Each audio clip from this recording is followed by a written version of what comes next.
নমস্কার, কেমন আছেন সবাই? আশা করি ভালো আছেন। আজকে আমি একটা রান্নার ভিডিও নিয়ে এসেছি, পাট শাক ফ্রাই রেসিপি।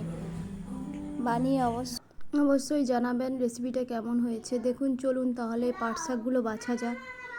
এইভাবে পাট শাকগুলো পাতাগুলো নিয়ে ডাঁটিগুলো ফেলে দিবেন, ডাঁটিগুলো কিন্তু নেবেন না।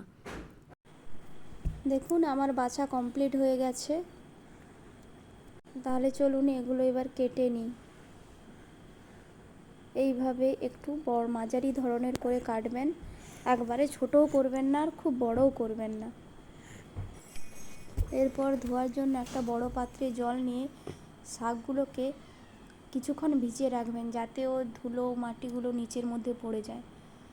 এরকমভাবে হালকা হালকা হাতে অনেকবার নাড়াচাড়া করবেন এবং ওই জলটা একবার তুলে নেবেন। তুলে নিয়ে 3-4 বার করে জলটা ফেলে ফেলে আবার নতুন জল দিয়ে ধুইবেন। ধোয়ার পর তারপর ওই জলটা ঝরিয়ে নেবেন। দেখুন কড়াই গরম হয়ে গেছে, ওর মধ্যে কালো সর্ষে আর গোটা জিরে আমি ফোড়নে দিয়েছি। টেস্টটা খুব ভালো আসে, কালো সর্ষের একটা খুব সুন্দর টেস্ট হয়। আপনারা ঝাল পছন্দ অনুযায়ী যতটা ঝাল খেতে পারেন সেইভাবে কাঁচা লঙ্কা দিয়ে দিবেন চিড়ে, এবং তেল দেওয়ার পর শাকগুলো দিয়ে দিবেন, দিয়ে হালকা করে ঢাকনা দিয়ে দিবেন। ঢাকনা দেওয়ার পর দেখবেন শাকগুলো একটু মজে গেছে। তখন আপনারা নুন কতটা দিতে হবে তার পরিমাপটা শাকটা দেখে বুঝতে পারবেন। তারপর লবণ দিয়ে দিবেন, তার উপর হলুদ গুঁড়ো দিয়ে দিবেন।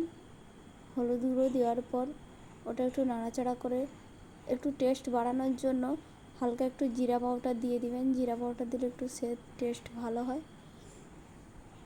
হালকা করে নাড়াচাড়া করতে থাকবেন এবং ঢাকনা দিতে থাকবেন। চাপা দেওয়া থাকলে শাকটা খুব ভালো করে আর একটু সেদ্ধ হয়ে যাবে, এবং সেদ্ধ হলে তবে টেস্টেও ভালো লাগে। যখন দেখবেন এই শাকগুলো খুব মজে খুব সুন্দর হালকা হালকা ছেড়ে ছেড়ে গেছে, তখন ভাববেন ওটা একদম রেডি হয়ে গেছে। ওর ওপর পেঁয়াজ দিয়ে দিবেন লাস্টে।